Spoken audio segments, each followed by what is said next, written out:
Welcome back. Today I show you how to create a little porosity analysis and to turn this into a push-button recipe. So let's get started and load a dataset from the Amira Aviso tutorials folder. It's the so-called spring-loaded cam. It's a piece of this little clem cleat or rope cleat that you may remember from your motor yard. Yeah, and you shouldn't imagine this, but it's porous, highly porous inside.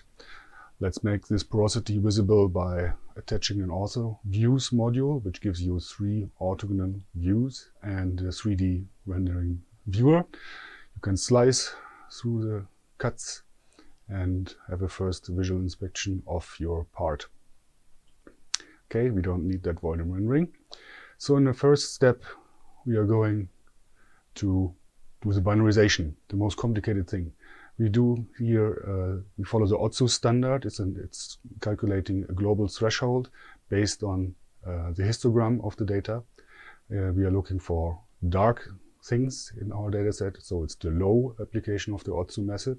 This is the global threshold that has been evaluated, and we can attach a kind of overlay slice to this ortho views module and reconnect it to the binarized data and turn it transparent. As you can see, we have not only found some porosity that is inside the part, but also a lot of pores outside, which is the surrounding air. So, as a matter of fact, you now see a blue cube when you do a voxelized rendering of the selected data. To get rid of this surrounding air, we have a module from the feature selection group, which is called border kill. It will remove all the connected voxels that touch the bounding box, the border. And reconnect to the result, the voxelized rendering, and also this slice overlay. And when we get closer to that, you will notice that after enabling the outline of the voxelized rendering, you will notice that we have a lot of small detections, small pieces, and you cannot take them for serious as a defect or as an object because they have too few voxels to be recognized. So what we do here, we remove small spot, and I think 2 cube is a good number of voxels that we should maintain. So, and after that we reconnect the voxelized rendering again and the slice overlay. And now that we have taken the biggest hurdle, we have made a decision what voxel belongs to a defect and which one not. We can now do the individual label analysis. Individual means that we get a number for each individual object. Yeah? We have predefined measure groups in Amira Aviso, but I will come to that in a different video. So just to show you the result, there's a result of 2. So we have, one is the labeled voxel information, it's enumerated, and the other thing is the table that you have with all the result information. Okay. So to make this easy, we create a recipe from this. We take the last result and we proceed to the recipe workroom. We have all the steps again.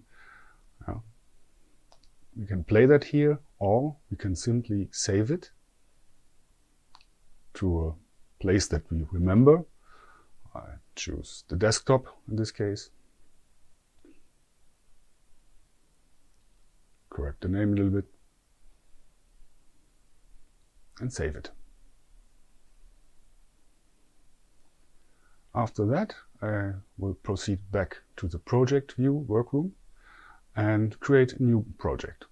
Do some housekeeping. Get rid of all the intermediate results and reload the data. We take the same data again, but it can be any porous thing. It's a general purpose porosity analysis now. Okay, we get rid of this voxel volume rendering, and by right-clicking in an empty space in the pool, you can create an object and create a recipe player. Now you take it and you select the recipe that we just stored here and load it into the player. Connect the input to your data and click apply. And only the results that you want to export will be exposed.